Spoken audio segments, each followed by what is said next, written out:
प्रधानमंत्री मोदी द्वारा सभी पार्टी प्रतिनिधि मंडलों के सदस्यों से हुई बातचीत को लेकर शिवसेना सांसद श्रीकांत शिंदे ने कहा, प्रधानमंत्री नरेंद्र मोदी ने सभी 7 प्रतिनिधि मंडलों को एक अनौपचारिक बैठक के लिए आमंत्रित किया।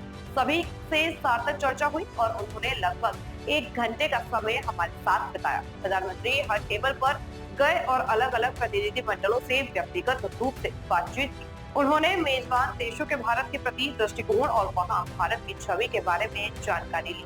आज देश के प्रधानमंत्री नरेंद्र मोदी जी ने 7 डेलीगेशंस को एक इनफॉर्मल मीटिंग के लिए बुलाया था। सभी के साथ अच्छी चर्चा हुई। उन्होंने करीबन 1 घंटा सभी को दिया। सभी के टेबल्स पर जाकर अलग अलग डेलीगेशन से उन्होंने बातचीत की। उनका उस देश के प्रति उस देश का भारत के प्रति कैसा व्यवहार था, जो मैसेज हम पहुंचाना चाहते हैं वो पहुंचा कि नहीं, उनका क्या अनुभव था, ये सभी चीज़ों की जानकारी उन्होंने ली। और लेकिन प्रधानमंत्री जी खुद भी क्लोजली फॉलो कर रहे थे, मॉनिटर कर रहे थे पूरे दौरे को कि किस देश में किस प्रकार से रिस्पांस हमें मिला है।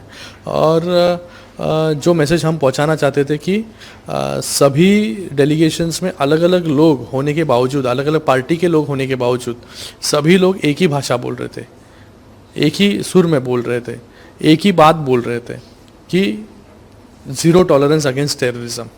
तो ये बात बाकी देशों को भी बहुत अच्छी लगी कि भारत एक ऐसा अनोखा देश है जिसने ये पहल की कि जहाँ पर सारे पार्टीज़ के लोग एक साथ आकर एक सुर में बात कर रहे हैं टेररिज्म के खिलाफ। तो ये बहुत सराहा गया, अप्रिशिएट किया गया बाकी देशों में। फिर उसी के साथ में ये जो इंटरैक्शंस है, ये इंटरैक्शंस सिर्फ फॉर्मल नहीं, कुछ निजी इंटरैक्शंस भी हुए डेलीगेशंस के। हमें उन देशों को समझने में मदद हुई, उन देशों को भारत से क्या आने वाले समय में व्यवस्था चाहिए, किस प्रकार से भारत के संबंध उन देशों के साथ बढ़ने चाहिए, ये सभी के बारे में ये डेलीगेशंस में इतने दिनों तक हमारी चर्चा हुई। कुछ सांसदों ने ये भी बताया कि ऐसे इंटरैक्शंस होते रहने चाहिए। ये भी प्रधानमंत्री जी ने अप्रिशिएट किया और उन्होंने कहा कि ऐसी भी व्यवस्था आने वाले समय में हम कर सकते हैं कि नहीं, उसके बारे में सोचेंगे।